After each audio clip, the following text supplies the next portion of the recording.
Dr. DT, and I'm here with Zelfer, and we are hosting you for this AGDQ 2025 submission. This is going to be a race between Hefe01 and Jexfrock. Hello, everyone. So, Zelfer, would you like to introduce Final Fantasy VI Worlds Collide for people who haven't seen it before? I would love to. Final Fantasy VI Worlds Collide is a randomizer based on the Final Fantasy VI original game. Basically, all the story elements have been taken out. You start as your ragtag group of heroes in the beginning, and your mission is simply to get to where the clown is and go over and teach him that he's not allowed to try to rule the world, and get rid of him. You start with an airship. So you're allowed to just fly throughout the world wherever you'd like. And it also has the capability of switching between worlds. So you can switch between two worlds right from the beginning. And that leaves you with two things to worry about for your group of heroes. One, you start at your starting levels, and the clown at the end is not at your level, quite a bit tougher. So you need to go around, get some power, get some more gear, build yourself up so you have the strength in order to actually defeat him.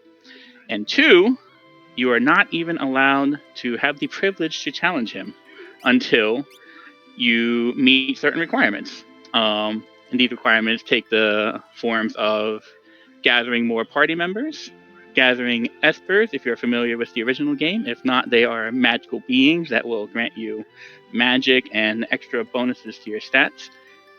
Or you can also defeat some dragons. These are special bosses placed in certain areas that you can go over to and defeat them. You do enough of any of those. In this case, there will be 2 out of 3 objectives. And then you will be allowed to actually challenge the clown. And then from there, hopefully you've got enough power to defeat him. Yeah, and so what makes this particular submission different is that this is a mystery chaos race. So in the Worlds Collide community, we have a set of flags that used to be called standard racing flag. Regular Ultros League competitions that we have so a couple of times during the year.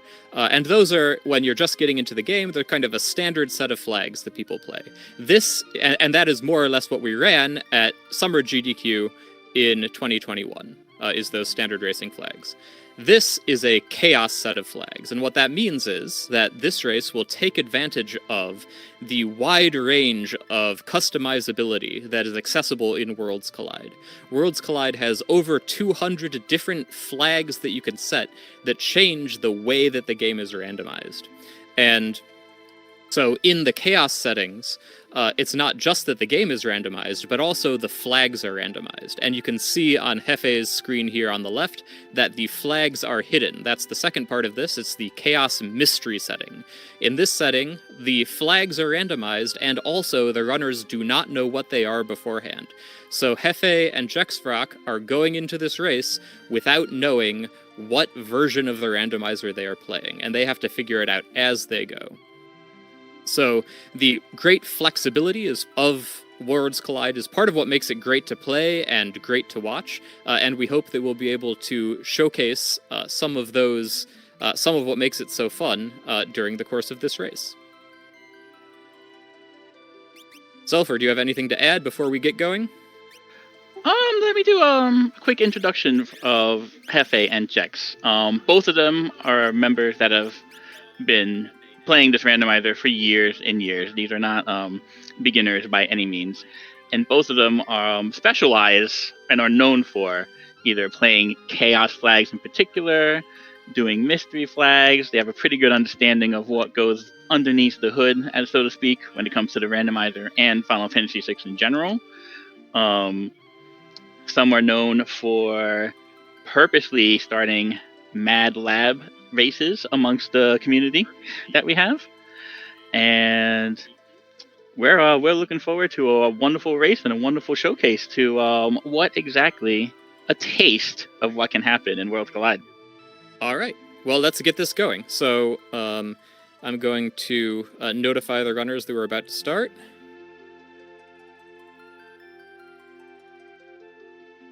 In the Discord channel.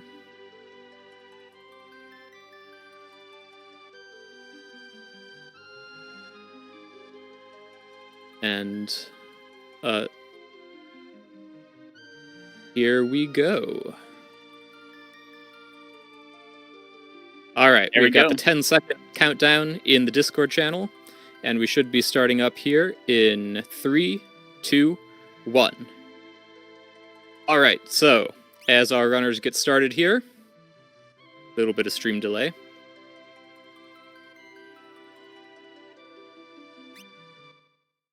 All right, here we go.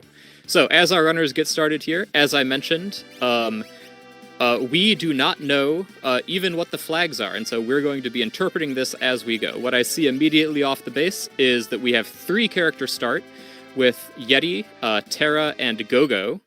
That's a very spicy combination. And it looks like we've also started with 9 starting levels, which is a nice little bonus at the beginning. So Hefe is going immediately to Narsh in the World of Balance. Narsh is a very common start at the beginning of a Worlds Collide seed. And can you tell us, Zelfer, would you like to tell us what we're looking for here? Alrighty, so this will be the power-up portion of the seed. They're going to look at shops. They're going to open the treasure chests. Treasures, they're hoping for 2 things. They're either looking for wonderful equipment and items to help them get through their battles so that they can level up and get their power, or they're going to sell it at shops in order to buy what they want at the shops. Narsh is particularly good because it has the treasure room of 6 treasures right there. You can raid people's clocks, as is known widely amongst Final Fantasy VI fans. And it also has every shop you could want: a weapon shop, armor shop, relic shop, and an item shop. So, speaking of the shops, we can see in the menus here that it looks like the prices of items have been fully randomized. It looks like they've been fully randomized in the... Oh, there's a Dirk for pretty cheap at 6,000k. But most of the items appear to be in the 5 digits. So money is going to be an interesting part of this seed. We'll have to see how hard it is for them to earn money going forward.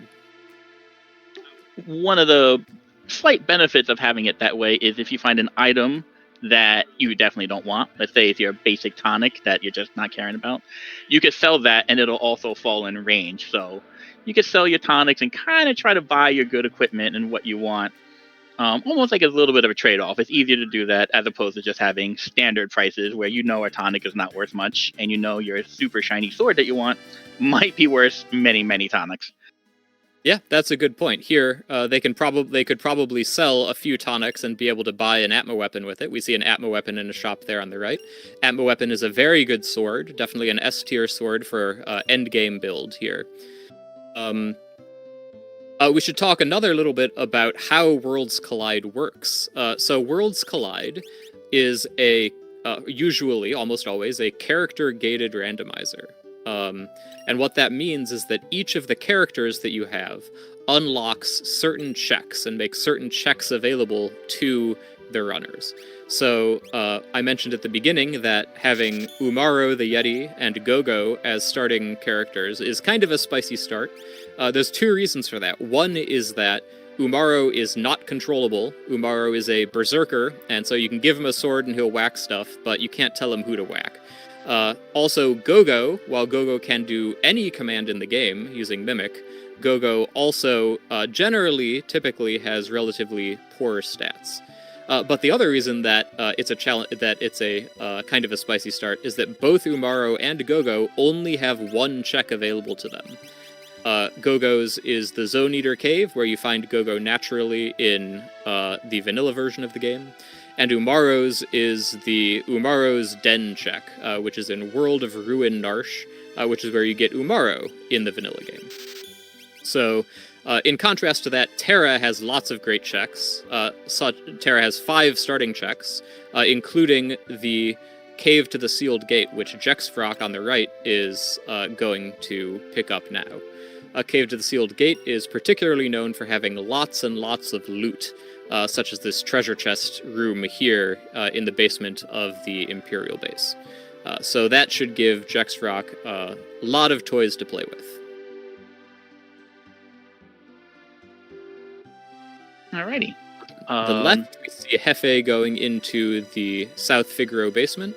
This is another classic looting spot for Worlds Collide. There's a lot of chests down here in the basement, and it's free for the runner to go visit at any time.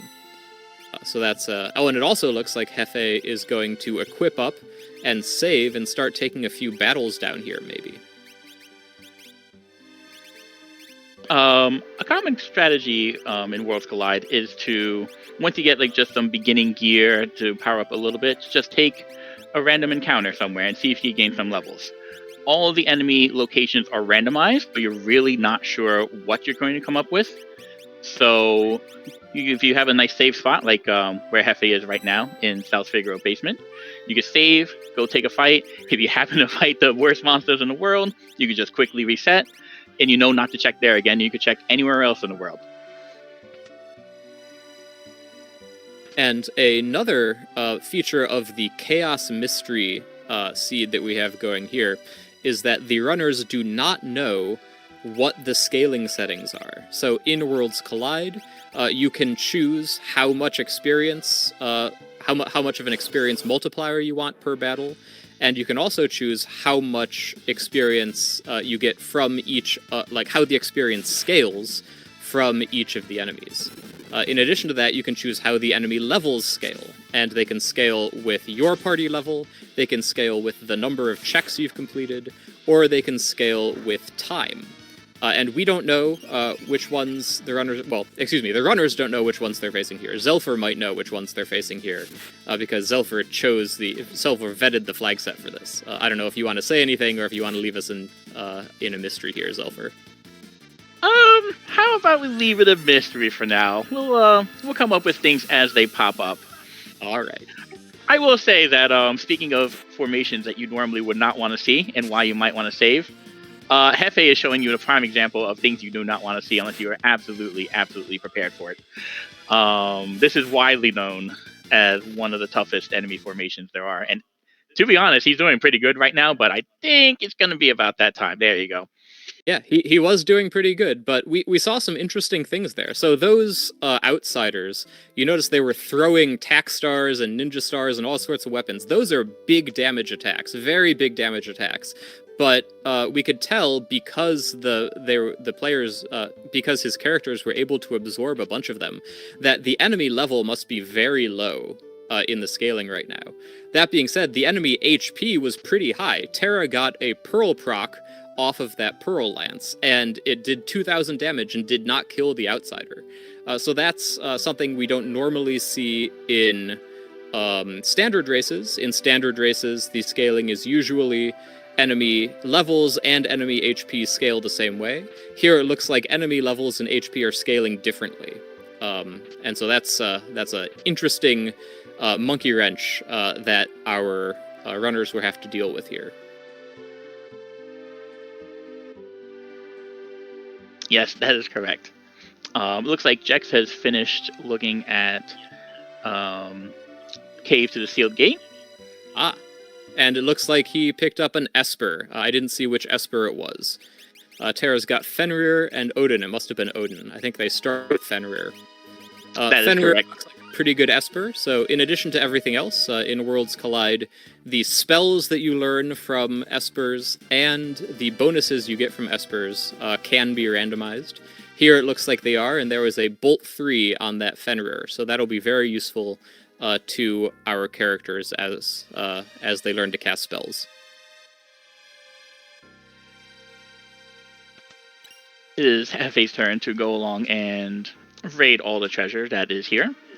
Later on, he'll find a second Ragnarok sword. I believe he found one in the South Figaro basement. And he'll find a couple other goodies along the way. Jex is trying out his luck with the with fixed encounters, I should say. And an easy fight, but ultimately not a rewarding fight.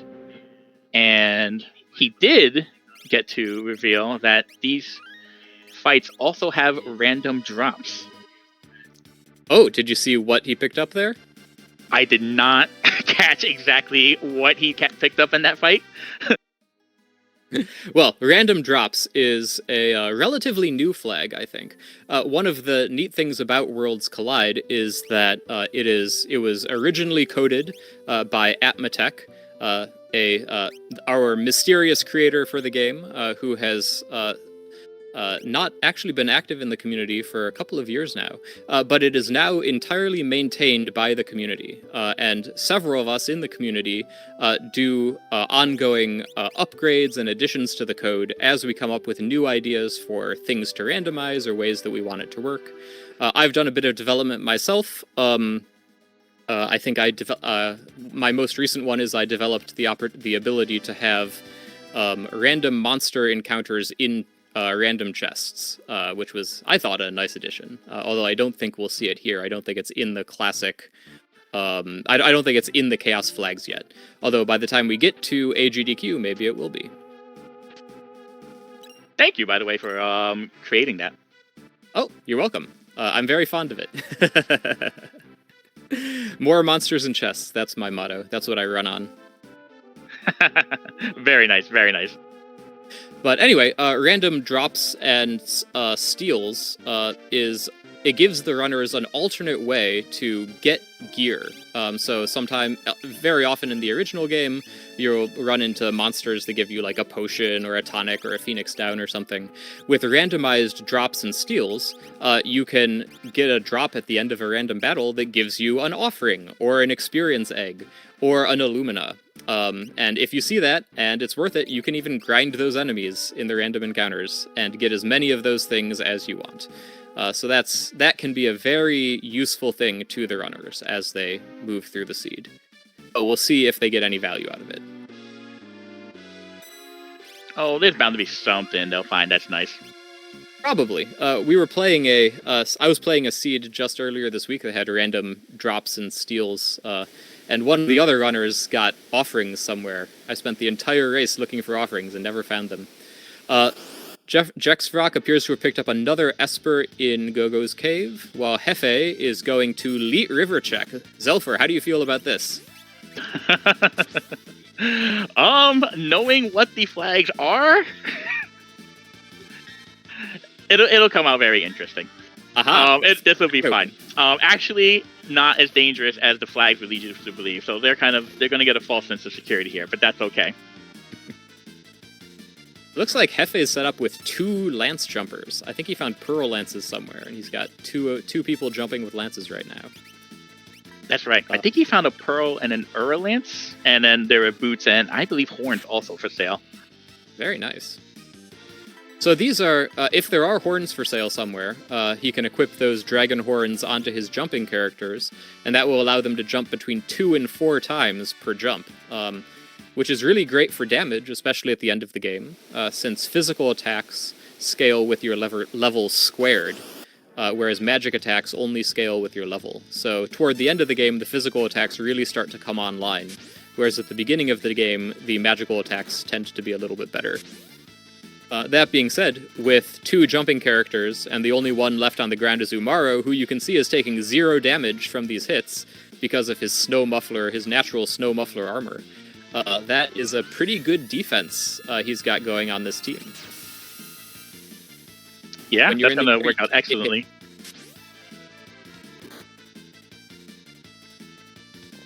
Of course, those Brontars are also shooting missiles for some reason. What's going on there? So, that is your hint that enemies have 3 choices as to what moves they use. They can either use their original moves. Brontars do not normally shoot missiles at you. They can use moves that share the element of what they normally use.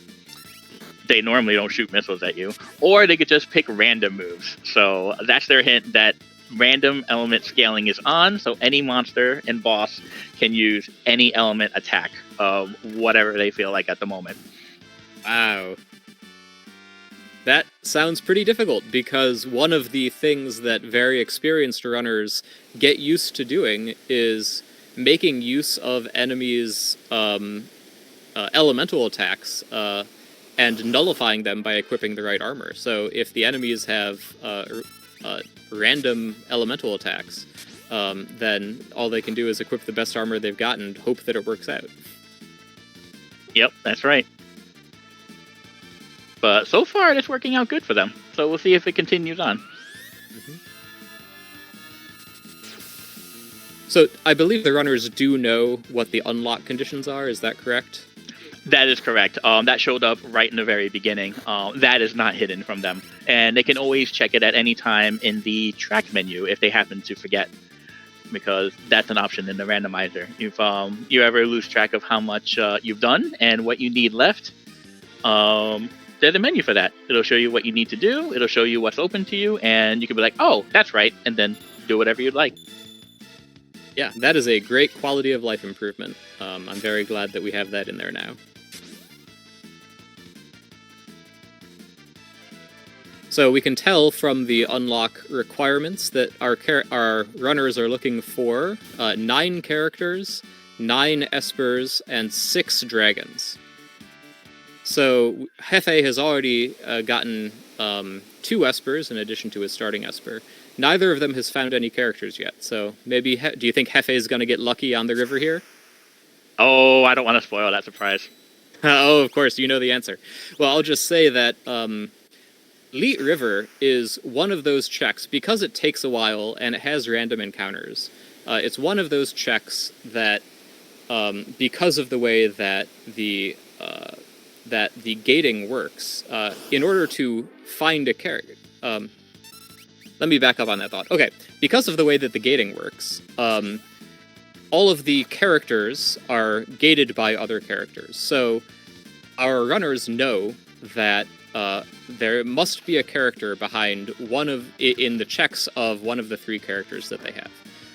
And they've looked at Gogo already, they've looked at Umaru already, and so we know from all of that the next character must be behind Terra somewhere. So Leet River is definitely a possibility, but Terra does have 4 other checks, and for that reason, it's very common in races for people to leave Leet River to last, because they're looking for a character and they just don't want to sink the time in. Which means that if there is a character at Leet River and it's the only character you can get, very often the person who decides to go there first just ends up winning because they made the right choice at the right time.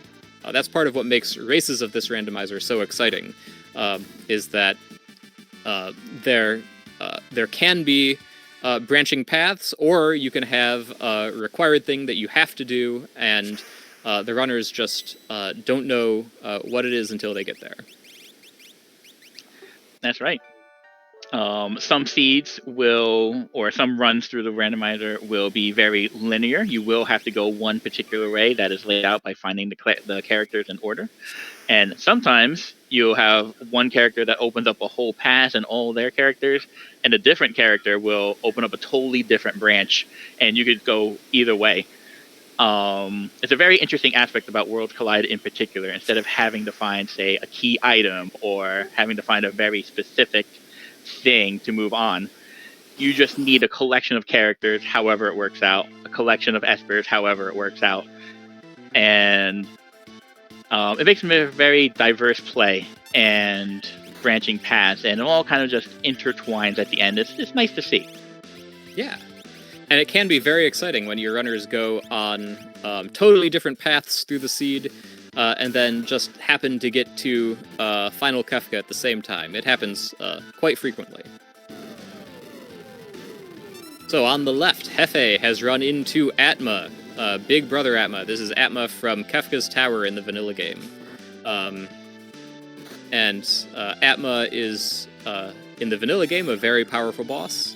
Let's see, it looks like the damage output is not terrible right now. And it looks like Hefe has the tools to deal with him. In fact, has just dealt with him. On the right, we have Jexrock going to the Welk spot check, where Jex has run into Vargas. Vargas and his 2 bears. That's right. But I spoke too slowly and the bears are gone already. Oh no, it's a deadly river. It is indeed. Oh, well, it's not a total waste. Hefe walked away from that with a bunch of levels. I think he's up around level 19 or 20 at this point, if I remember correctly. Oh no! And it's a dead Welk spot, too. That is also correct. Wow, they are pulling all the wrong cards here. Looks like Jexfrock is running up to the top of Narsh World of Balance, where he's going to look at a check that is available at any time during the run. And that check is the Kefka at Narsh battle. That's right. This is one of the only checks that is available to everybody that can have a character. And as you can see, there is in fact a character there. A nice Moogle buddy that you can recruit for your team. This is kind of a trollish place to find Mog, since Mog has 3 checks. No, Mog has 2 checks. Both of them are in Narsh. But in order to complete one of them, he will have to run all the way down to the treasure house in Narsh City over on the right and activate Lone Wolf, and then run all the way back up here afterward. That being said, I'm sure he's happy to have found his 4th character here at 20 minutes. Yeah, it is not a bad find to get your character here, especially when you still have a few checks to go. It's nice to find a character before the last one. Yeah, that's right. Terra's checks that haven't been done yet are World of Balance Zozo, climbing up, jumping between the buildings, climbing up all those stairs, fighting the Dadaluma spot, and then going and picking up where you get the Ramu Esper in the original game. And the other one is World of Ruin Moblas, where you fight Funbaba and pick up Terra in the World of Ruin. And Jexfrock has very efficiently skipped fighting all of those soldiers and has moved on to a very fast fish fight here. I think that was only 1 round of piranhas. That was only 1 round. That's about as quick as possible, actually. In the vanilla game, you are stuck waiting about 90 seconds before this particular Rizopaz will pop up. The randomizer shortens it, but it doesn't make it the same amount of time. It ranges between like 5 and 50 seconds. This is, in fact, the legendary 5-second one. Wow. They got out of the piranhas fight before we had time enough to talk about it. I'd like to draw the viewers' attentions to... Oh, no. Hefe's actually going to fight these guys. Never mind. Oh, and he found Intangiers. That's a rude enemy to find. Fortunately, easy to run away from. You're not going to actually kill those guys. In addition to randomizing, Final Fantasy VI, Worlds Collide has also implemented a large number of bugs fixes for the original game. Final Fantasy VI on the SNES, beloved by many and famous for its incredible number of bugs. Even game-wrecking bugs, such as the Realms sketch glitches, which could easily fry your save file. But one of those bugs, the famous Vanish Doom glitch, allowed you to kill most enemies in the game by casting Vanish on them and then hitting them with a Doom. Intangier was susceptible to that, but no longer in Worlds Collide because the Vanish Doom glitch has been removed in our randomizer. Unless you particularly want it, and then you can turn that flag off. In fact, most of the bugs, as you will, are fixed in Worlds Collide, but you have the option for all of them. The magic block bug, the retort glitch, and a few others. It is your choice. Yeah. Oh, go ahead. Oh, I was just going to say, in the interest of making it a more interesting competitive game, we did get rid of the magic evade glitch, where the evade stat does not actually do what it says it does in the original game, and everything is handled by magic evade. In Worlds Collide, evade actually does what it says it does. So your equipment actually does matter in that way. In the meantime, we have Jexvrock pursuing one of Mog's checks over here. This is the Moogle defense check. This is, I believe, the last full check added into the game, and the first one added by the community. He was able to walk around all of those woolly mammoths, or whatever they are, and come into an Ultras fight, which he fries very quickly with a Bolt 3. Did we see what Mog has? Mog has... I did not see what Mog has. Oh, Tools. He has tools. There we go. Mog has tools. Setzer has sword tech. Very nice. And it looks like Jex is deciding between Gogo and the Yeti. Oh no! And he leaves the Yeti on the bench. Oh. R.I.P. Yeti. It's okay. He made the correct choice. Some people in our community are major Umaro stans, and one of the... we had a tournament of the month for a while. One of our tournaments of the month that I remember fondly was the Everybody's Berserk, and you start with Yeti tournament of the month. But it looks like Setzer here can hold a Valiant Knife, which is a very good item. Can you talk about the Valiant Knife? I sure can. Oh, So, got one for Gogo too. oh yeah. The Valiant Knife is very special, actually. It's one of a few weapons that completely ignores the enemy's physical defense, which is always nice to have. And it also adds damage based on how much HP is missing from your current party member. And just whatever is missing adds it to straight damage.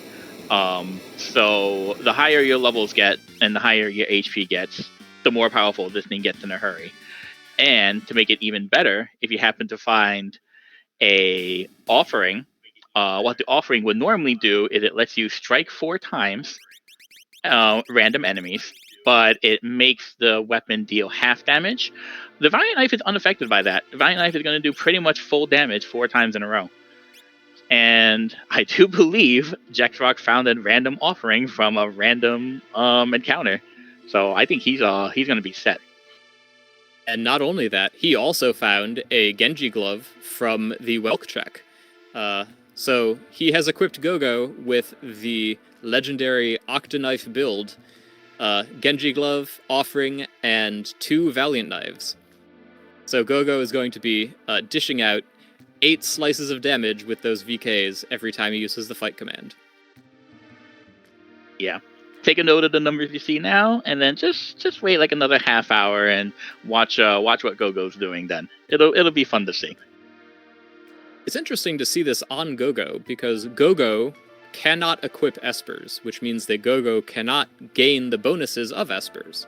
And in those 9 espers that our runners need to find, it is possible one of them would come up with a HP plus bonus. He's checking his espers here right now. If there was an HP plus bonus, then you would want to equip that with the Valiant Knives, since the Valiant Knives do damage based on how much HP you are missing. So higher max HP means more damage. Gogo cannot get that benefit, but I guess Jex doesn't care. And now we see our first divergence between the runners. You notice Jex went to the mines and found Setzer over there. Hefe chose to walk back up the mountain and had found a little child instead. And Realm, he takes Realm right away, and the Yeti is out. What does Realm do? We didn't get to see. Didn't even check, didn't matter. Realm is a jumper, and Realm also has 53 magic power. The great thing about Realm, in the vanilla game, she has the highest default magic power of any of your characters in the game. And in Worlds Collide, that really gets carried over, since the stats of the characters are usually based on their vanilla stats with some random modification on top of that. So Realm is usually going to be one of your strong magic casters. But Realm also has natural jump, so I see Hefe's equipped her with a Pearl Lance, and maybe we'll see jumping little girl here. Yeah, it's definitely a possibility. Jexrock looks like he has taken to the skies. Normally, in this particular world, the Terror of the Skies would be Doomgaze, But instead, Jex has found, well, he's found a different demon. He's found Rexel. This one is a little infamous in Final Fantasy VI for being interesting. Rexel will normally possess one of your party members. The idea being you have to kill that party member to bring him back out. You wail on him for a little bit, and then he'll just possess somebody else, and you have to rinse and repeat. The randomizer has decided you don't need to do all that. Rexel is just going to sit outside and mostly behave, and you can just kind of get through him at your leisure. That's true. Or rather, I should say that I'm glad to see that is true, because it is a flag, and in Chaos Mystery, it is possible, although unlikely, that Rexel will get his zinger back. So I'm glad to see that hasn't been the case here, or Jex Vrock would be sitting in this fight for an even longer time than he's going to be. Hefe is pulling on that realm thread, and he has gone to what I affectionately call Realms Deep, and the actual name of it is Esper Mountain, I think, where Ultros jumps on you. This is one of Realms' checks, and we have found the Marshal from the Moogle Defense. Marshal usually comes with Lobos, I believe, but in Worlds Collide, Marshal comes with 2 other enemies, and we have Tap Dancers. Yeah, not too bad of a choice to have to fight. Definitely could be worse. Could be better, but that worked out really well for Hefe. He whipped out the chainsaw. Chainsaw decided to be follow the Halloween spirit since it's October, and just absolutely tore through that fight. Yeah. And that was... Hefe found his 6th character there with Shadow. Appropriate for a realm check, given their lore. But also, we saw a little message box pop up there after getting his 6th character. What was that all about? So, this particular Chaos Flag set decided to add a couple extra objectives or things that might happen as you're going through the game. After you find your 6th character in this one, auto reflect is turned on. So that means in every fight Hefe starts in from now on, all of his characters will have reflect. This could be good. Maybe your enemies will use spells that reflect and bounce off of you. Maybe your enemies will try to get rid of reflect to no avail. Or maybe you just cannot cure yourself. So they will have to look at this and be extra careful about it and see how it goes. Yeah, so we continue to see even more divergence. Realm led to Shadow, and Hefe is following Shadow to the Floating Continent. Floating Continent is a massive series of checks, actually. There are 3 checks on the Floating Continent, and it involves 4 bosses. First, you have to go through this series of fixed encounters on the deck of the airship, where we have Beaker and Stray Cat for the first one. Then you have to go through 2 bosses, where in the vanilla game you would fight Ultros and Chupon, and then Air Force. And then you pick up your first check. After the Atma weapon spot, you pick up your second check. And after the escape, where you fight Narapa, you pick up your 3rd check on the Floating Continent. This is a great place to get some levels, do some fixed encounters. Looks like he's not running into anything too terrible up here. No, he's not. No, he's not. We'll see how this goes. Yeah. And on the other side of the divergence, Jex Vrock is following up on Setzer, who he found at Moogle Defense. Setzer led him to search the skies to fight the Doomgaze spot, and now he's looking at Setzer's Daryl's Tomb check, which is leading to another character, Sabin. But Jex Vrock reset out. Why did he do that?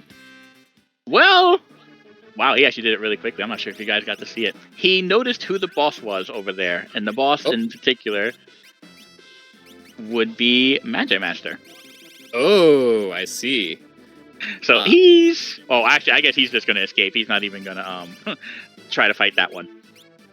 That's an interesting move. That's a very interesting move, especially he has some defense ignoring damage, which you need for Magi Master. Magi Master is the closest thing that vanilla Final Fantasy VI has to a super boss. Magi Master lives at the top of the Fanatic's Tower. He is optional, and if you fight him in vanilla, you climb all the way up all of those stairs that Squaresoft loved in the 90s. You get to the top, there's a dragon in there, you might have fought a dragon. You're only allowed to use magic in there, and you get all the way to the top, you fight this guy. Magi Master changes his elemental sensitivity every time you hit him with damage. So most of your magic spells are just going to bounce off him. And then, at the end of the fight, he pops an Ultima right before he dies, which is almost certainly going to wipe your party. In Worlds Collide, we have a flag for that.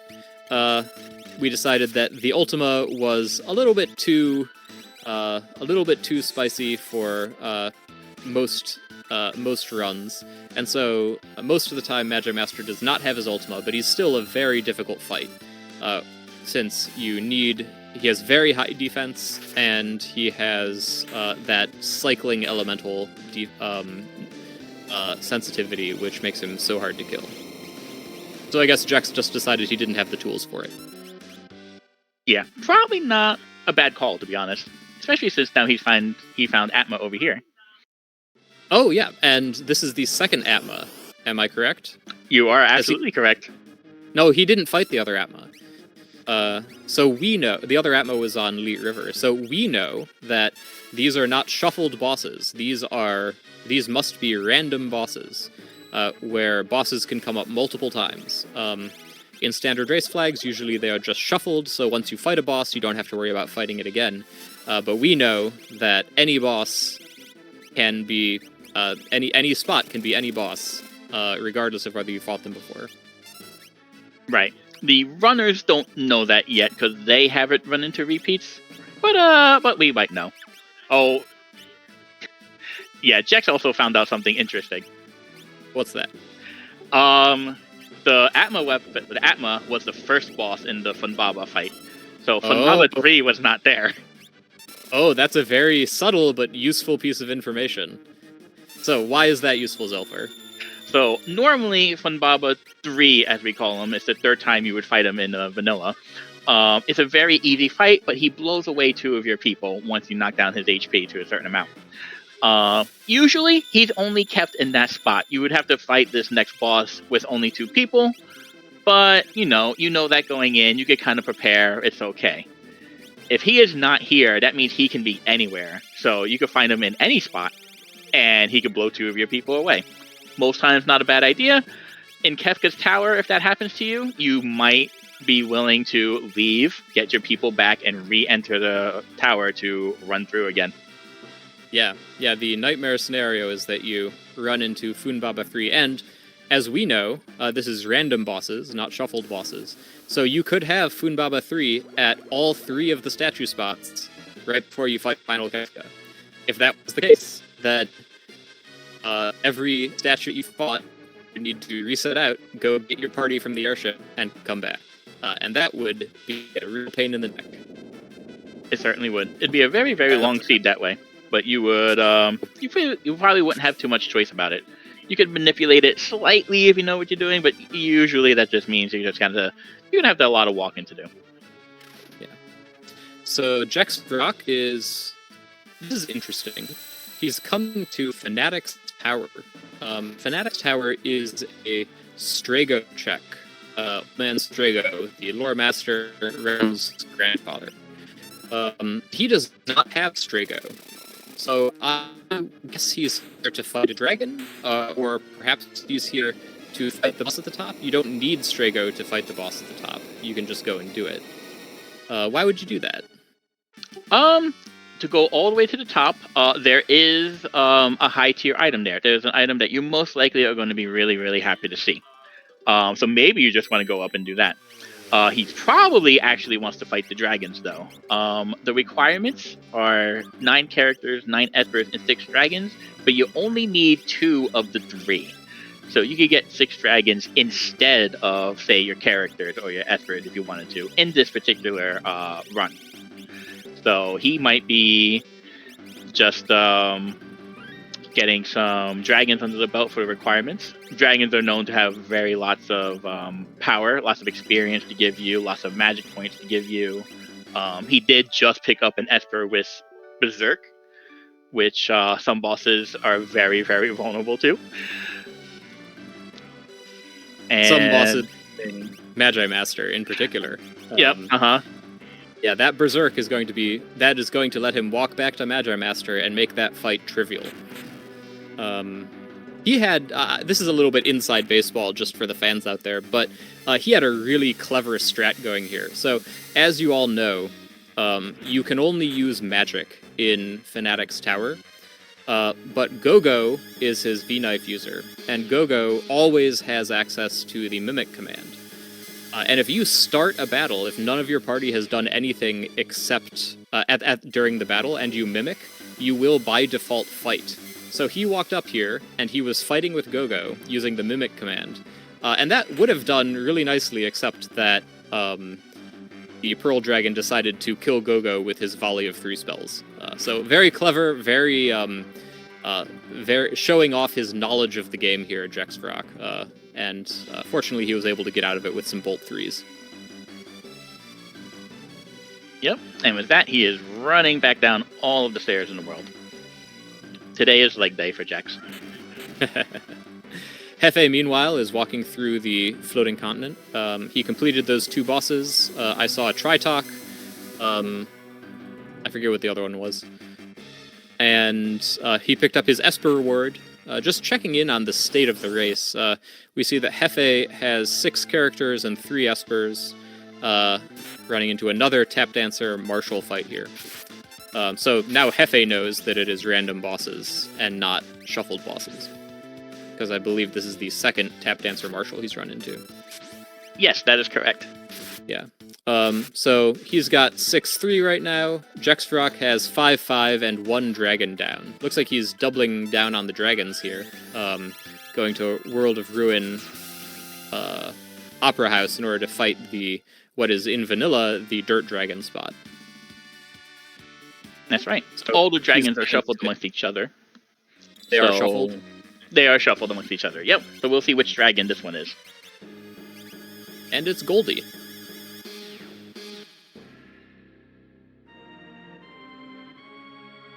Wow, these dragons really have it out for Gogo. They know. They see where the danger is. All the creators will tell you that they promise that, everything's just random, quote unquote. But once you play the game enough, you know that they know. Yeah, except for Zelfer. Zelfer, famous in the community for having only good luck, always, all the time. Especially in the auction house. The auction house is the best. Don't let anybody tell you differently. Yeah, you just walk in, put down your money, get your espers, and walk out. That's right. You check with the guy to make sure that there are espers available, and then you just go get them. There's nothing else in the auction house, I promise.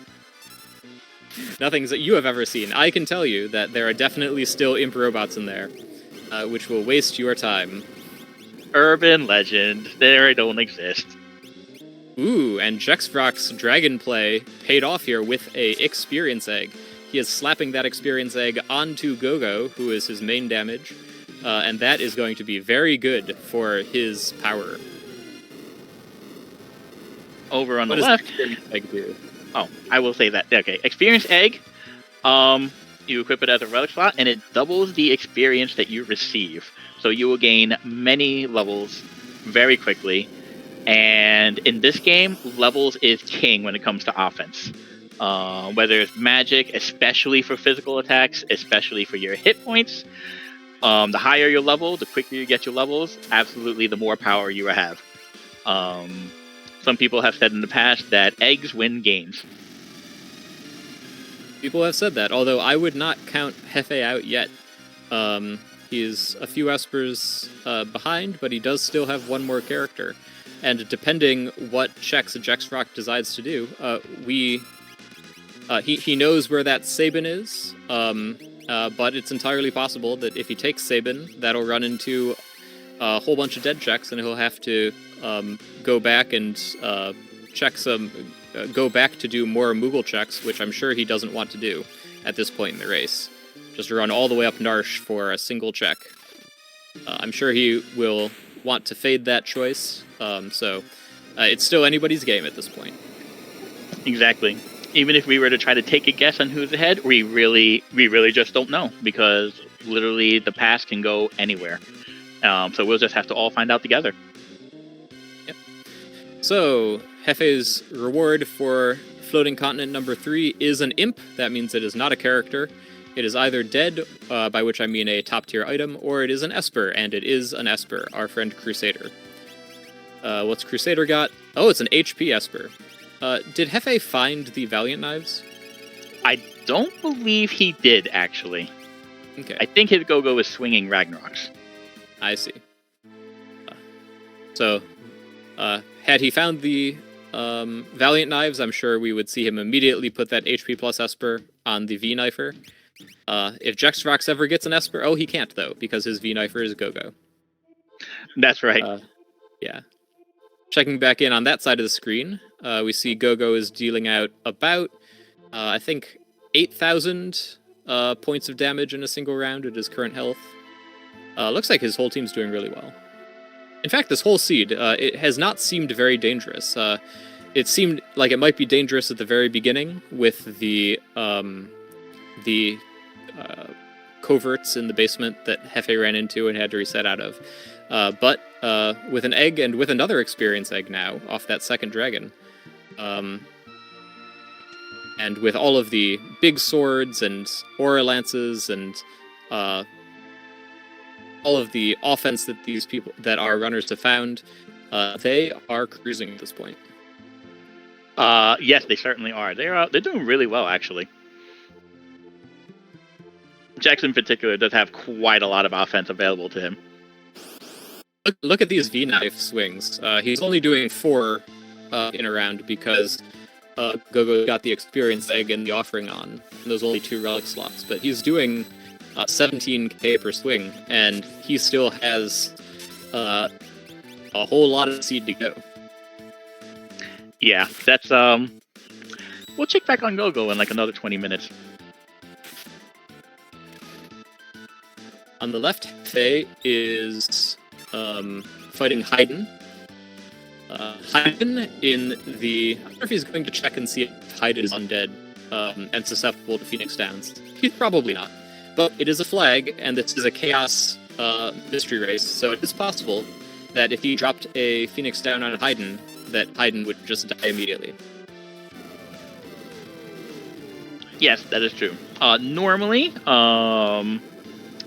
we took off the undead flag when it comes to bosses, just so it's not as easy to cheese them. Now we have to at least fight them for a little bit. Not that they're terribly, terribly difficult most of the time, but at least you have to at least see a couple moves before it happens. But when it's chaos, you really just don't know. So you might as well see if you got the easy out.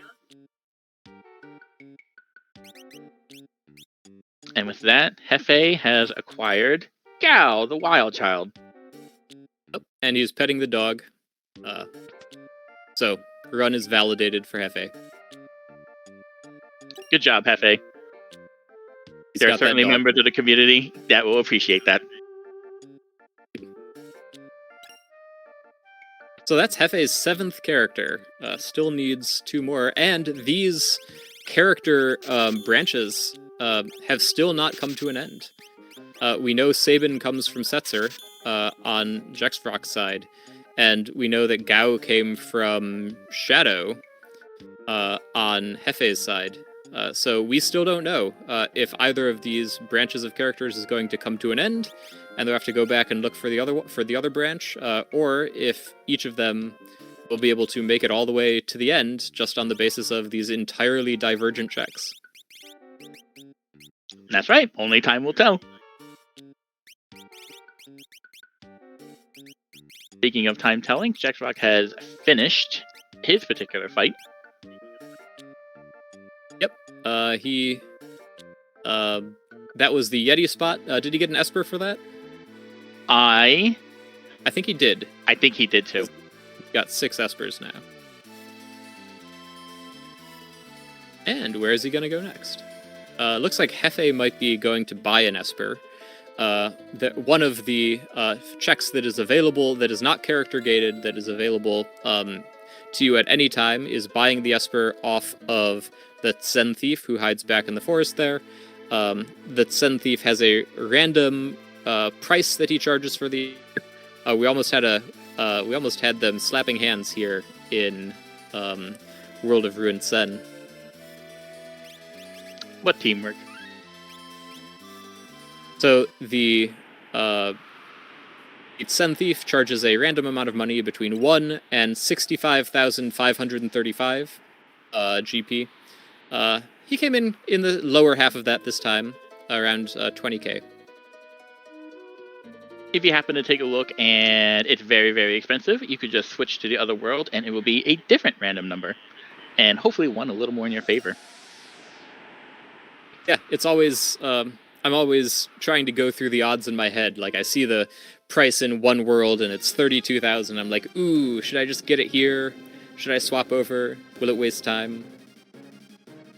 Ooh, looked like one of those espers, I think it might have been Bismarck there, was a magic power +2 esper. That's a very good esper. Yep, and it's one that they just both acquired just now. Yeah. A lot of their offense seems to still be physical with the big swords, but if anybody's casting, then putting that magic power +2 esper on them will supercharge their casting into the end game. Every level that they gain would boost their magic stat by an additional 2 points. And since they still have a fair amount of seed to go here, they're probably going to be gaining another 20 levels. That would be another 40 points of magic power. That is a really big boost for you. Atma number 3 goes down. Oh no, this is Atma number 2, isn't it? This is Atma number 2, yep. Hefe's starting to... he's following in Jack's footsteps a little bit here as he searches. Wow, this is a surprising play from Jex. See, here we go. No, nothing to worry about. Just come in and get your espers. Or your maybe not this time. Mithril shield, if you prefer. This auction house has to clear out a couple things from its inventory. The shiny stones will appear. So, something you've never seen before, Zelfer. No, it's good to have a new experience. No matter how much you play, there's always a new experience to be had. Yeah. That's true. Joking aside, that's true. Do you know, what was the last thing you learned about Final Fantasy VI that you didn't know before from playing this game? The last thing? Yeah. Oh man, you're putting me on the spot here. I'm learning things like all the time about it. I think the last really big trick I learned that not that many people know yet, if you fight Magi Master and you cast Reflect on him, he changes his script. He'll start casting spells on himself to try to bounce from himself to you. That way he can only hit one of your teammates at a time. But if all the spells are changed, sometimes he'll just end up hitting himself or targeting himself and not even attacking you at all. Wow, that's a really neat trick. I don't think I've ever done that. Usually, hopefully, you're not in a position where that's actually the trick you have to use, but it's good to have in the back pocket just in case. Yeah. Sometimes you just need to get through Magi Master any way that you can. Yep, and if you happen to have Reflect, could be very helpful. Yeah, I can tell you the last thing I learned that I had no idea about in the vanilla game is that on the Phantom Train, on one of the train cars, I think it's the second train car, if you climb up the ladder, you can fall through a trapdoor into the train car. It's just a weird little joke the developers put in there. It doesn't do anything, doesn't change anything. I had never seen it before. Wait, is that really a thing? It's really a thing. I mentioned I develop... I do a little bit of development. I've been in the process of developing a door randomizer for Final Fantasy VI Worlds Collide, still very much in beta. And to do that, I have to look at all of the maps and look at where all the doors are. And I was like, wait a minute, what's this trapdoor doing here? So I loaded up the game, ran up there, interacted with the trapdoor. Yeah, you fall right through back into the car. You should check it out. Really? And you could just do that in the regular game? just in the regular game. It's right there in vanilla. I'm gonna do this right after we're done here. I gotta see this. Yeah. Yeah, I mean, this is a game that when I was a kid, this was my favorite game. I played it over and over and over again. And ever since I started playing the Randomizer, I have learned so much about it that I had no idea about. Oh man, I also thought I was pretty confident and like I know my stuff about Final Fantasy VI and was completely blown away by just how much was there that I just never would have thought of ever. So, Hefe, we have newsflash here. Hefe is going through the Phantom Trench. This is a Gao check, and we know that he found Gao. Where was it? It was from Shadow in the Cave on the Veldt in the World of Ruin, where you pick up Shadow in the vanilla game, if you have saved him on the Floating Continent. Spoilers, by the way. Anyway, he found Gao there. Gao led him to come do the Serpent Trench. And in the Serpent Trench, there are 4 fixed encounters, one of which was Inferno. What's that all about? Well, so there's an option that for either random encounters or fixed encounters, you could put a certain percentage chance that instead of fighting a regular enemy encounter, you could fight a boss instead. And Hefe's figuring out that he's already figured it out, but that message is repeating to him now that, yeah, fixed encounters definitely can have bosses in them. Yep, Leader absolutely counts. It's a very easy boss, but yep, Leader was another boss he found in this trench. And he found an Ultra/Chupon fight on the Floating Continent as well. So he's finding all of the bosses right now. Wow. I missed it earlier, but that Inferno, that is a boss that you often do not want to see. That can be a very tough boss if you hit him at the wrong time. And here is another character. So this Gao, this realm chain of characters just keeps on going. And we know that Strago leads to yet another character at the Fanatic's Tower, where we saw Edgar when Hefe walked up there to kill the dragon. When Jex walked up there to kill the dragon. So Hefe definitely is going to get 8 of his 9 characters, and the end of this character train is not in sight. Speaking of trains, Ghost Train goes down on Jex's side. That's right. The train decided to take a little detour through a city, and he's going to get redirected back to a forest pretty soon. So when the Phantom Train dies, does the Phantom Train come and pick up the Phantom Train?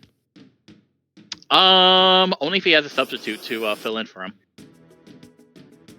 If he's just taking a break, then he just has to like resume himself, I guess. I guess he has to carry himself. Yeah. Sadly, none of our characters had Blitz, so we were unable, in this particular run, to suplex the Phantom Train. Not this time, but definitely sometime in the future. We shall see it again. It's funny when Seaman does it. It is just as funny when Celeste does it, or when Mog does it, or when Realm does it. Especially funny when Realm does it. The strongest of children. She is. Right. Hefe has found his Veldt guy, who is hiding on the plains. Got an Esper from him. So the Esper count's climbing pretty good for him also. Yeah. Checking back in at 58 minutes here. Hefe has definitely pulled ahead in the numbers here. 8 characters, 7 Espers, still 0 dragons. Jex Vrox looks like he's at 5-8, so he's a little behind on characters, and he's coming to Leet River in order to see if maybe he left behind a character at this check that many people do not like. He is going to be rudely awakened at the end of it. Yes, he is. I think he's running through all of his checks, actually. I think he's left one of Setzer's checks behind, the one with Sabin and Magic Master guarding it. That's true. He must have Berserk by now. We saw that he had Berserk on an Esper, right? Yes, so he could go over there if he wants to. I guess he just doesn't want to give that a shot yet. And he also hasn't walked up Mog's Lone Wolf check either. That's right. He hasn't done Lone Wolf, and we know that's where Realm is. And Hefe has showed us that Realm is the key to the future here. So, I wonder whether Jex is going to do Lone Wolf first, or if he's going to do Realm, Daryl's Tomb first. That's gonna be very interesting actually. Both are a little bit of a walk, so I'm not actually sure which one would pick. We'll just have to see how he's feeling today. And he knows there's a Magi Master at one of them, so that might impact his decision.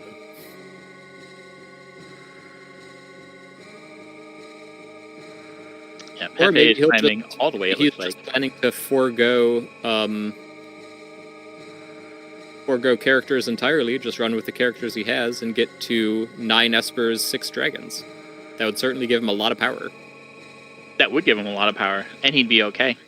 KT might get a little interesting for him if he tries to do that with 5 characters, but yeah, that could happen. That would be a very exciting conclusion to this particular race, if they had different unlock strategies and were coming into the final Kefka with entirely different strategies. Yeah. What would they be thinking about in this half of the seed? You want to make sure you're finishing up and getting requirements. So Hefe is probably hunting for a character and 2 more espers, because that'll be his quickest way to get there. Jex kind of has choices. He wants to find an esper, and after that, he can kind of go whichever way he wants. So that's definitely one of the things. And the second thing you need to be focused on is not only having access to the end, but making sure you can get past the end and you have enough power to. Although both of them are rocking pretty good power right now, so I don't think that's exactly on their mind at the moment.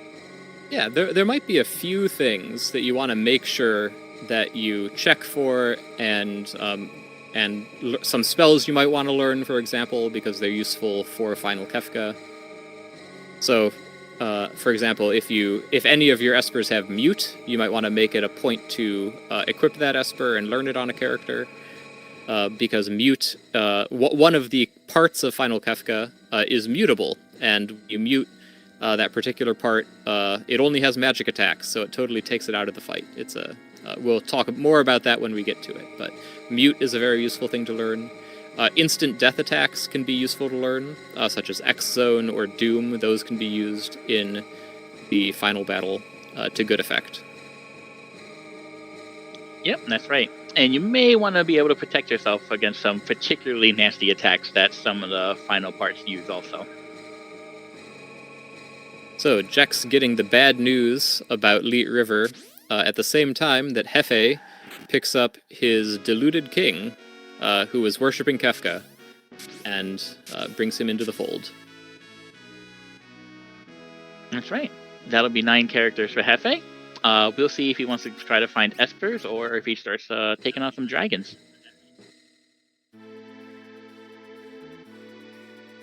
Yeah, he's so close on the espers here. He only needs 2 more. My money would be on Hefe trying to get espers here. Oh, and Jex has made a decision. He is checking Lone Wolf. There we go. All right, well, we know what's at the end of there. Jex will get the good news when he gets up there, and then he'll continue on. So we have we got a high five going on here.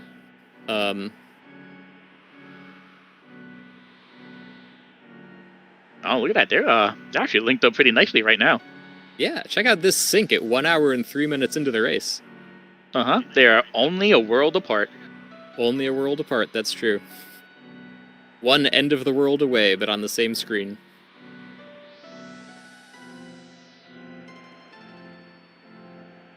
And so Hefe is coming up here to fight a dragon, and probably Tritok spot as well.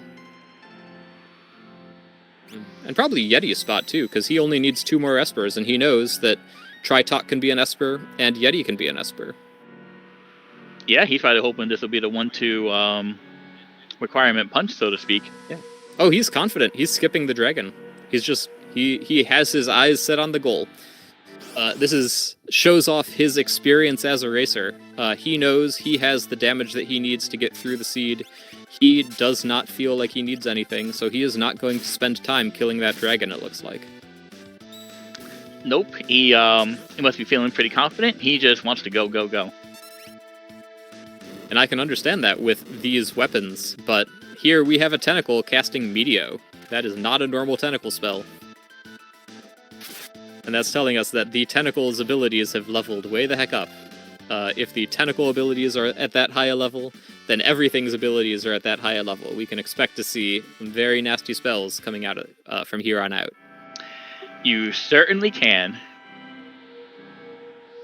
Alongside some spells such as Meteo or Meteor, which are 2 different spells, I promise. You also see things that you would normally see from very special or end game enemies, maybe like Hyperdrive, or you might see Goner, or you might see Fallen One. For their sake, I hope we don't see too many of those, but they are definitely on the table now. Yep, might see some Grand Trains. Might see some... Can enemies get Havoc Wing? Or is that strictly Final Kefka? That... You know what? I feel like I haven't seen Havoc Wing only on Final Kefka. That might be restricted to him. Yeah, it might be. I don't think I've seen it anywhere else either.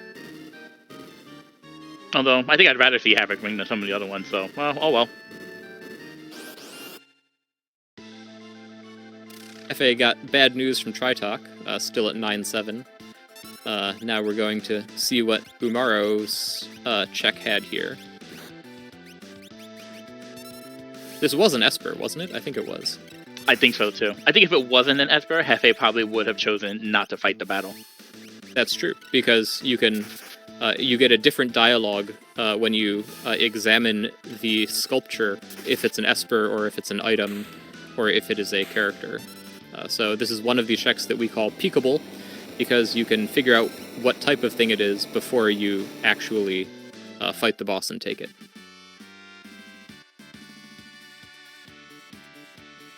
Alrighty, and chat coming to the rescue. Apparently Ifrit is the Esper you get here, which fits really well. That does. Is this even randomized? Every once in a while, it doesn't have to be randomized. Alrighty. As Hefe goes over to search for another Esper, Jax this is could fighting. be it for Espers for Hefe, right? He only needs one more. He only needs one more. And the Figaro Castle Throne check is a free check. You can just walk up and take it if you have Edgar. It is an Atma weapon, so he's still looking. Power level has increased. Still cannot get to the end. The search continues.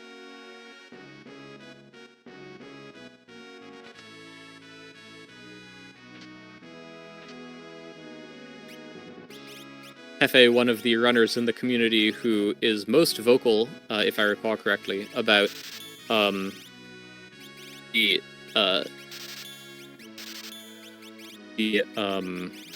what's it called? The no free espers and characters. No free progression. Yep. The no free progression flag, yeah. In some races, you can turn on no free progression. It means that the free checks do not have progression. They do not have characters or espers. What that does is it makes it so that if you need a character or an esper, you know not to check those. It saves you a little bit of time. It makes things a little bit more streamlined. But in this case, there's top-tier item rewards all over the place. Lots of Aura Lances, lots of Atma weapons, and those are not the things that our runners want to see right now. No, not anymore. They were probably welcoming them for the first, half hour or so. But I think they got enough now. Yep. They've got the damage. They just want to take the fight to the clown. All they need is to fulfill their requirements. We've got an interesting play out of Jexfrock here. He's going into Phoenix Cave. Phoenix Cave, normally a lock check, and Jex won't be able to get the reward at the end, but he will be able to fight the dragon, and I suspect that's all he's here for. Yep, that's yeah, I can't imagine another reason that he would want to come over, unless he just wants to get to the end for funsies. But the only thing of value would be the dragon. Yeah, and if also taking this dragon will get him up to 4 dragons, and he knows that there are 2 dragons in Kefka's tower. So with his he still needs 1 more esper, but once he finds another esper, he can go straight to Kefka's tower. Make sure that he has strong enough parties on the left side and the middle and the right path that those parties can take down a dragon, and then he can finish the unlock in KT while he's doing the walk he needs to do anyway to get to final Kefka. That's right. That way he'd be able to be very efficient as he tries to get to the end. Yeah. Oh, actually, it looks like our tracker. By the way, shoutouts to One Free Fits, our restreamer and tracker. He is making this broadcast possible in all of its particulars. Thanks, Fitz. You're a hero. It looks like he has updated the esper number on Jex's screen, so Jex has 9 espers.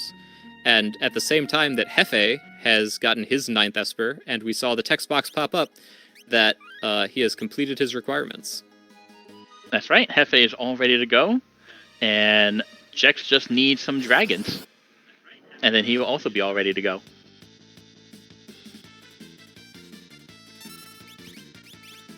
So I think we are going to see both of our runners heading to KT in very short order here.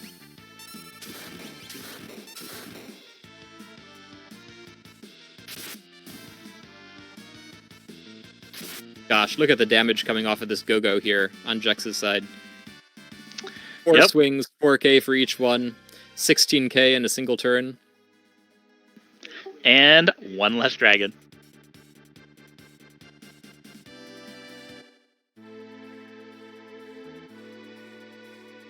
Let's see. And again, Sure. I believe you cannot warp out of Phoenix Cave, is that right?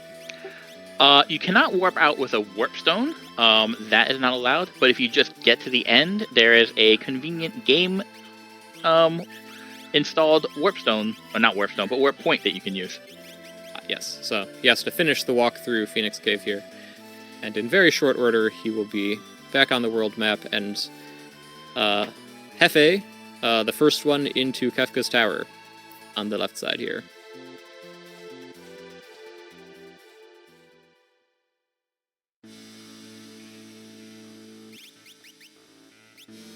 So, Kefka's tower works like it does in vanilla. You have to split your party up into 3 parties, and those 3 parties walk in parallel through the tower. You have to hit a couple of buttons, turn on a couple of switches so they can all get through, and then they each have some of their own bosses that they have to fight.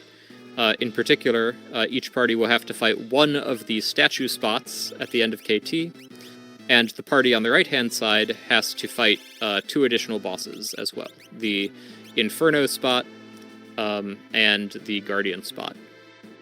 In addition to those, there are also 2 dragons in here, which we are going to see Jex take on.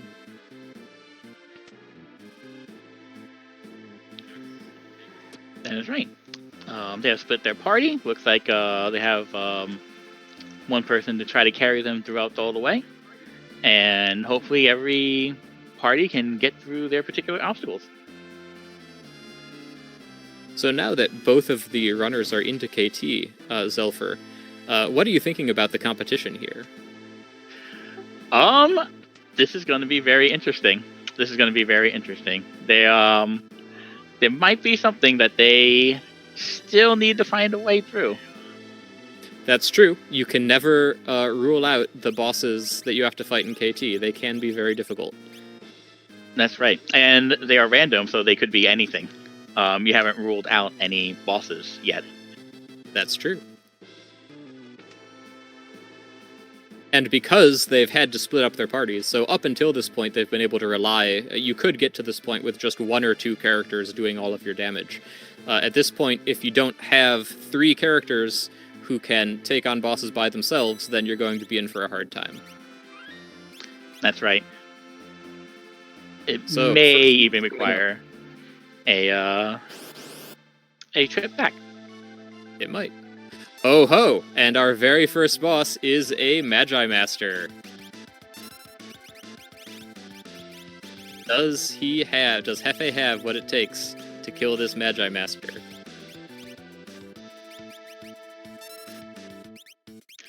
He does have a debilitator. He does. It could be a choice. He doesn't have the easy way out with Berserk. Chainsaw is doing pretty good damage. Chainsaw is defense ignoring. Yes, and he can always use that, so that's actually not bad. It's not that bad, he just got scanned. Also weak against ice. Magi Master only has, it looked like 22k HP left, so... and that just took down 8,000 of it, so... I think Hefe has the tools here. Yeah, probably. You just gotta hope he doesn't really kill you. Unfortunately, no matter what level you fight him, Magi Master's magic attack is always very high, so you kind of just have to kill him before he kills you. Yeah, and casting Meteor, doing some big damage there, 1,700. That could be an issue.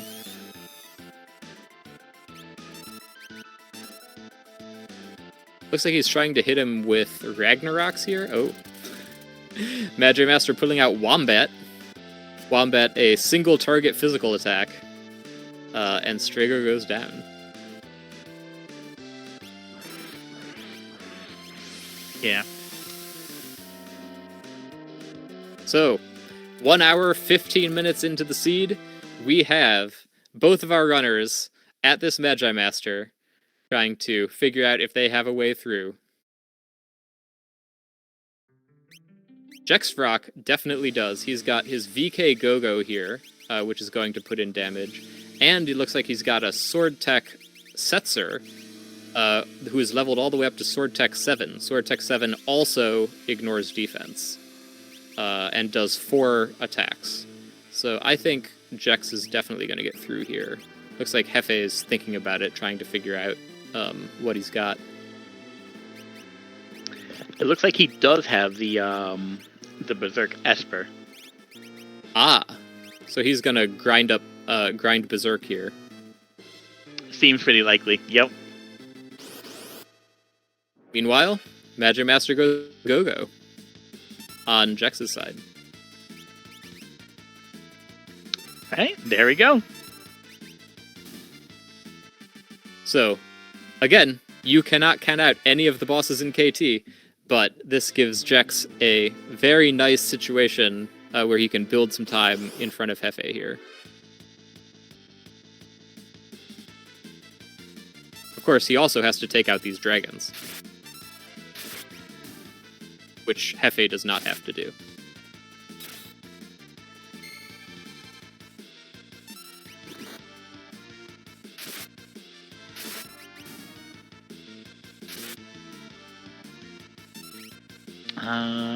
If I remember this fight correctly, Hefe should be able to learn Berserk from this. I think these guys give a lot of magic points.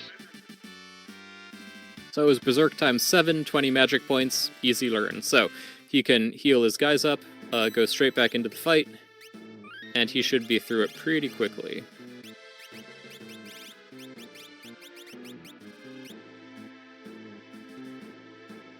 Oh, he's not even going to heal his guys. Oh. Well, I guess if you get the Berserk off.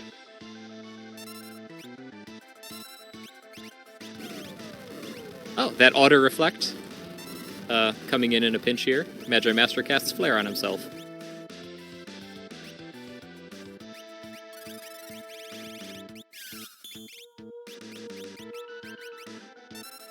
And Magi Master is Berserk, which means not only will he not cast magic spells and only hit you with his funny sword hands, is that what's going on with that sprite?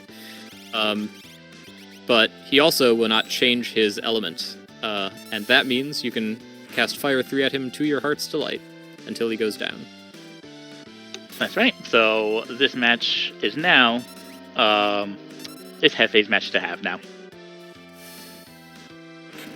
Oh, Gogo goes down, fighting this dragon. That could be dangerous. Setsu's got a big bunch of HP, though. And we have another interesting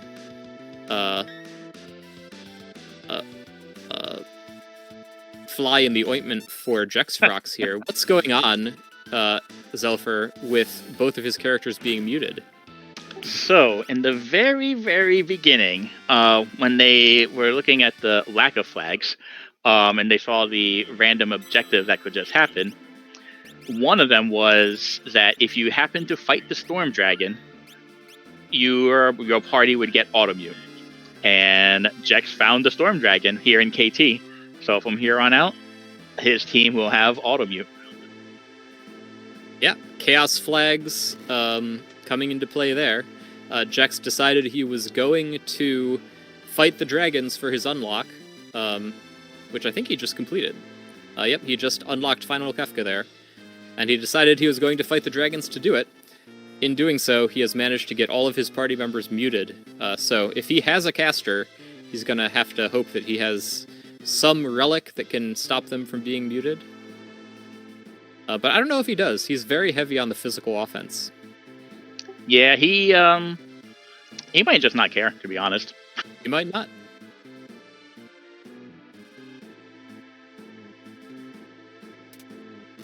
And they are... He does care. He just slapped her on Terra. Oh, okay. Terra cares. You were saying? I was saying they are neck and neck. Seconds behind each other right now. They are. This is a nail biter. Wow, at 120 and they're about to step onto the midway switches just before the statue bosses. I am very excited to see what these statue bosses are. And I am excited to see them unveiled. There could be another Magi Master in here. There really could be. Although there unlikely, there could be 4 more. Oh, yeah. And the first one up is Guardian Spot, with a Tritok.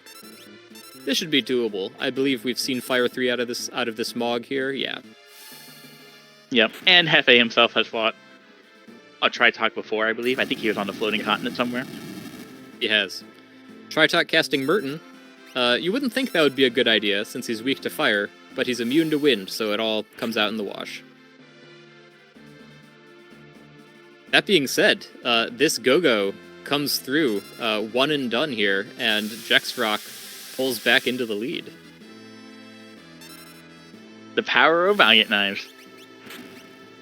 VKs for life, and he's not even in his final form. He's probably still rocking that experience egg instead of the Genji glove.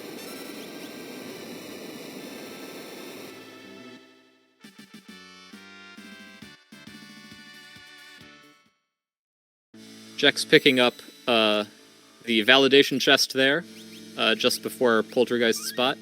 Poltergeist Spot has a Haydn. Sometimes Haydn can be a little bit of a dangerous boss. But with this offense, I suspect that both of our runners are going to get through it pretty easily. Yeah, I'd imagine they'll both be okay. Interestingly enough, Haydn got to use Choke Smoke on both of them. It's not an ability you see too often. If one of your party members is down, Haydn will almost not do anything else and decide to revive them as a zombie. Yeah, and if you're out of Phoenix Downs, that's a way to bring a character back. Maybe not a good way, but it's a way. Sometimes, desperate times. Sometimes. And Haydn goes down for both of them. The damage on both of these parties is immense. I don't think anything is going to give... Well, if they are able to get through to Final Kefka without any trouble, then I don't think that either of them is going to get slowed down. Although, you should never count out Final Kefka. He always has a few tricks up his sleeve. That is true. It's just going to come down to who can do it the fastest. Yeah, this is a good one to watch.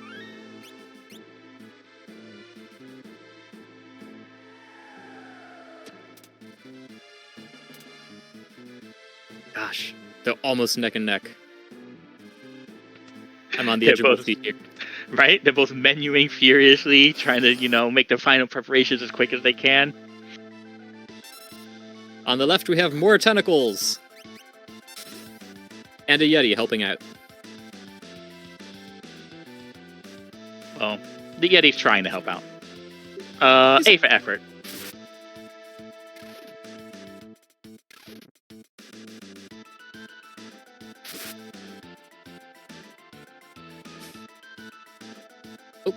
Terra just got picked up by the tentacles, which is a little bit awkward, since she was Hefe's main damage.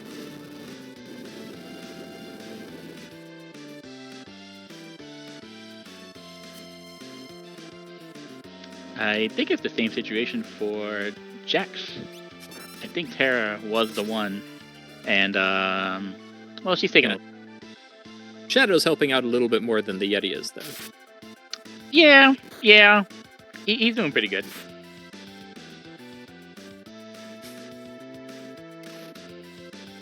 Gao is just a meat shield. Oh man, did you see those commands? Control and Runic.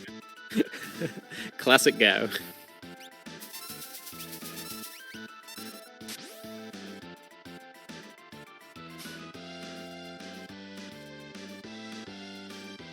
I'm holding myself back from saying, well, actually, Runic's a really good command sometimes. Sure, every once in a while. Character. Just I don't know if it's being very appreciated right now. No, it's not. It's okay. They're both through the fight. That's right, and the game continues. The game continues, and Jexfrock is down to 1 sleeping bag. Which, if all goes well, should be all that he needs. That's right, one more fight, 1 sleeping bag. Maybe it works out good. Hefe is looking through the menu to decide what Esper Terra should have going into Final Kefka. Decides on Odin, which is an instant death attack. Which, as I mentioned before, is useful on tiers 1 and 2 of the final battle. And perfect sync going into Goddess spot. Whew.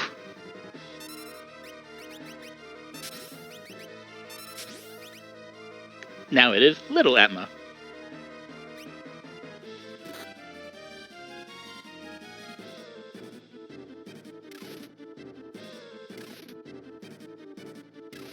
So, How many legs do you think Atma Weapon has? I would. I try not to look at it too closely and just pretend he only has 4, and maybe just like really open, like claws or paws or whatever you want to call them. But Whoa. However many legs he's got 1 big trick up his sleeve, and that's the Blue Bubble of Doom. Ultima. Fortunately, Hefe is high enough level to tank that. And Atma Weapon goes down, putting Hefe very slightly in the lead.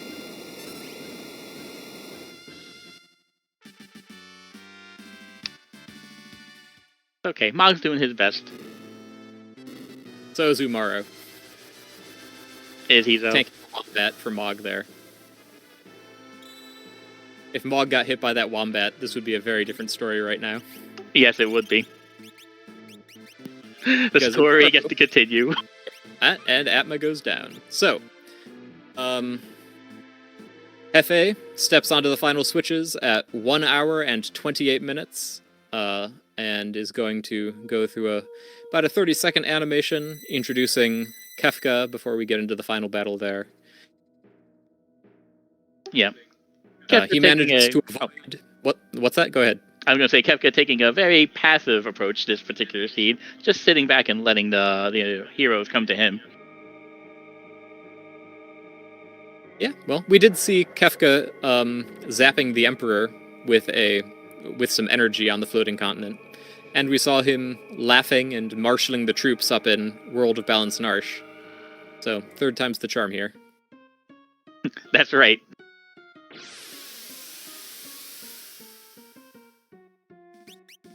And about 1 minute later, 1:28:54, Jex steps on the switches. So it's just under a minute difference between our runners here going into the final battle. So, Zelfer, you want to tell us about the final battle here? No problem. Alrighty. So, this particular tier, there are 4 tiers overall, but we'll start on this one since we're here. What you just saw Mog do was air anchor his right hand. That is the one vulnerable to instant death. So as soon as that hand takes an action, it will disappear, and you won't have to worry about that anymore. You also have the head up top. He's the one that likes to do all the weird things. Maybe he'll try to switch the role of your characters. Maybe he'll try to cast Dread on you and make someone a statue. He's also weak to fire, but he's also weak to just getting stabbed in the face a million times. So I think he's pretty much done. And then the hand that is left just likes to punch you a lot. He will either punch you hard or he will punch you extra hard. And the last thing you would want to know about this is the hand that is left. You want to make sure that is the last hand that you kill. If the other hand is the last one killed, it will counterattack with Shockwave before it perishes. And if the head is the last thing remaining when it dies, it will cast Quake. And Quake is really not fun. You really want to avoid that one. And that's tier 1. Wow, we're going to have to talk really fast to keep up with all of this damage that these runners are throwing out here. That's right. Coming up to tier 2. Tier 2 has 4 characters, 4 enemies, I should say. You've got the guy in the back, that's Magic. Magic, true to his name, uses only magic. If the runners picked up Mute anywhere, they will want to cast Mute on Magic, because Magic is weak to it. And if you mute Magic, Magic cannot do anything until the end. The second one is Tools, the one in the kind of red dress thing. Tools is weak to instant death, so we saw Mog using the air anchor on Tools. When Tools takes another action, it will die, and it will be out of the picture. The Tiger head in the lower right-hand corner is called Tiger. Tiger is sometimes can be nasty. When he gets below a certain hit point threshold, he can do an attack that turns your fighters into zombies. And also, he will do things like Southern Cross, which is a nasty fire attack. So very often, runners try to kill Tiger pretty early. And the fourth guy is the blue guy, the blue muscly guy sitting on top of Tiger. That is Hit. And Hit just punches you. When Hit dies, Hit does an attack called 10 hits, which is exactly what it says on the can. He hits you 10 times. Usually speaking, if you can instant death Tools, that takes her out of the game. If you can mute Magic, that takes him out of the game. But it looks like they don't have mute, so Hefe is focusing down Magic and Tiger first. They are probably the 2 more dangerous ones up until the point when they die. That's right. It looks like Hefe just managed to finish down Tiger. Magic is at the end of his HP. If he's counterattacking with the spell, that means he is almost done, or he is finished. And the other final thing is, been mentioned. Looks like Hit is the only one left. So Bog's in the back row, hitting with big swords, and 10 hits pops out. So Mog's going to take all 10 of those hits, and we get to see the evade percentage of those 2 Ragnaroks. Plus, he seems to have pretty good armor on, so Mog is going to be just fine here. And that's tier 2. Yeah, very well done by Hefe. And Jax is right behind him, actually. We've been mentioning as it's coming up, but Jax is right behind. Look at this sync. That's got to be... He's caught up by... he must have caught up by 50 seconds here going into tier 3. He looks like he's maybe 5 seconds behind. This is incredible coming into the end of this race here. Quick, Zelfer, before it's all over, tell us about tier 3. Alrighty, Tier 3 only has 2 parts. A magic head in the back that absorbs every single element. So those Pearl Lances that Hefe is using, not very helpful. Ura Lance is a lot better. Has exactly 9,999 hit points. So she's easy to kill. But you do want to kill her first because she will revive the other part if that part dies first. Speaking of this part is called Sleep. It alternates between one turn using either Merton or W-Wind, or maybe taking a break and doing nothing, and the second turn will be either Condemned or a really strong Smack. And this keeps up until he has about less than 10,000 hit points, at which case he gets annoyed at you.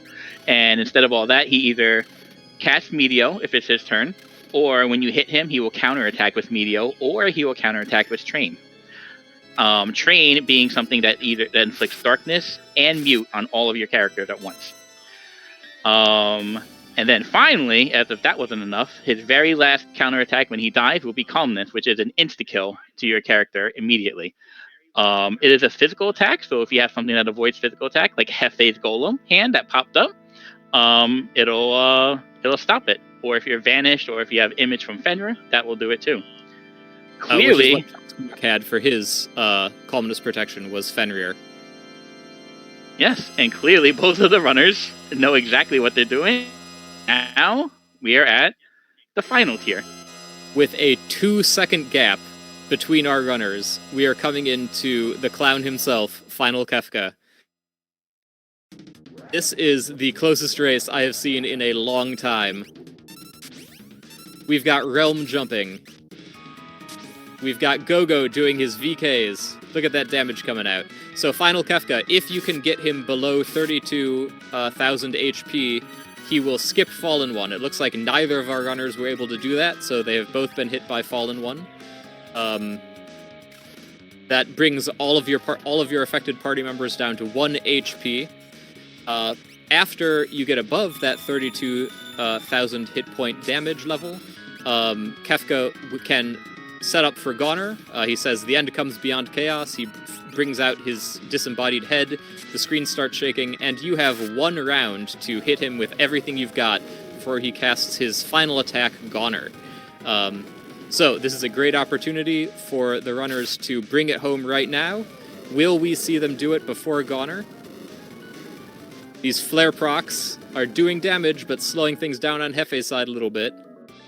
And we get the flash from Jexfrock. Maybe a second and a half before Hefe. It came down to the wire, but Jexfrock wins with an official time of 1:36:31. Oh, nope, 1:36:28. Hefe was behind him by 3 whole seconds with 1:36:31. That is an incredible race for this Chaos Mystery Seed AGDQ submission. That is really incredible. Can you believe it? I cannot believe it. I'm really glad I was here to witness it, because if someone was to tell me this would happen, I'd be like, listen, that's a nice dream, but there's no way. This has been quite the adventure. This was great. Wow, I cannot believe it. We have to get our runners in here for an interview to hear what they think about this seed.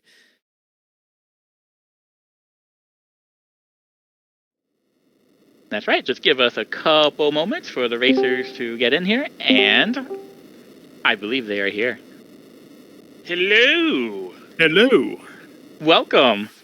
GG. GG, very good race. What did you think of I the believe seed? they are here.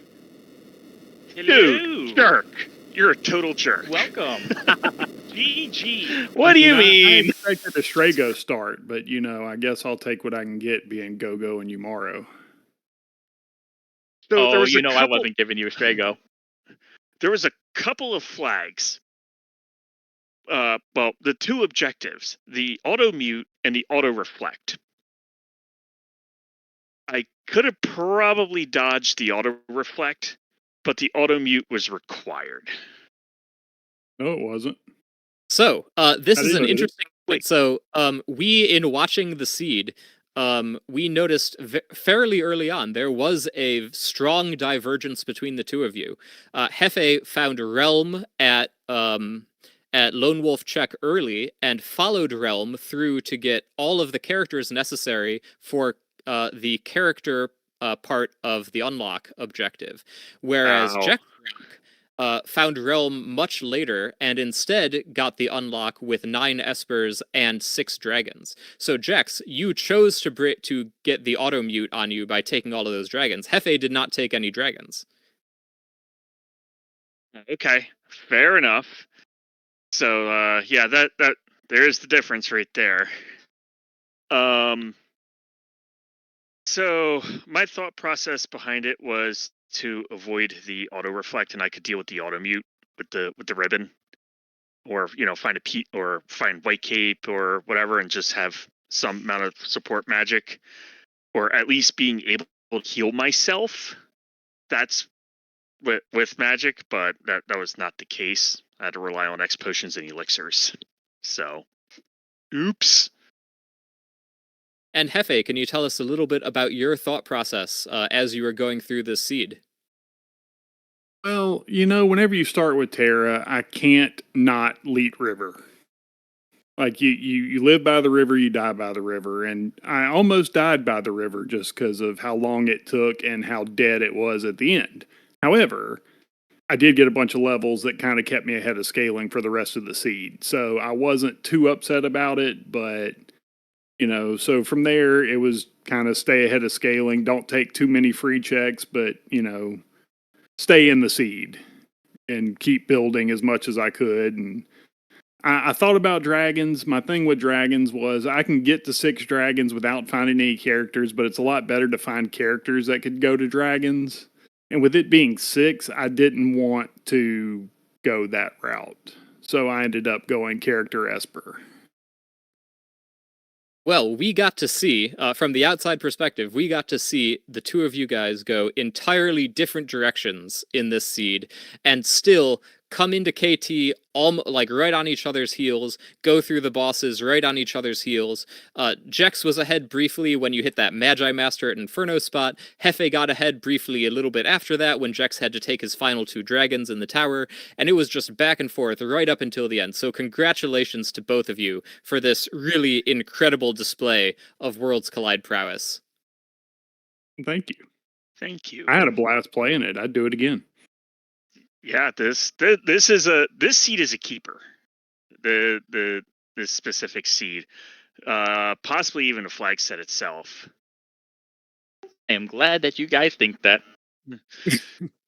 So, some notes that because we went into the seed blind. This was a mystery. If you noticed at the beginning of the seed, I switched on the flags and everything was blank.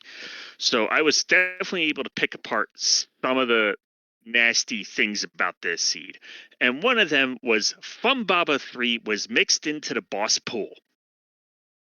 That was my first comment of that's evil. So who vetted this seed? Was it you, Zelfer? He never showed up, right? You never ran into him. I am so glad I never ran into him. Right, he might as well have just not existed. It's fine. Everything worked out fine. Yeah.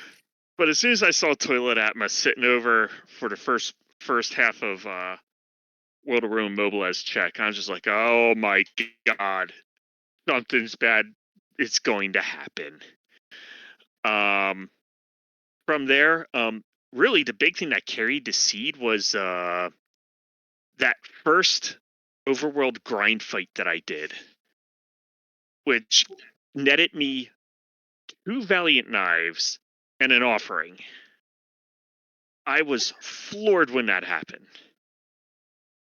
That has got to be the most incredible drop that you could want to see in a fight.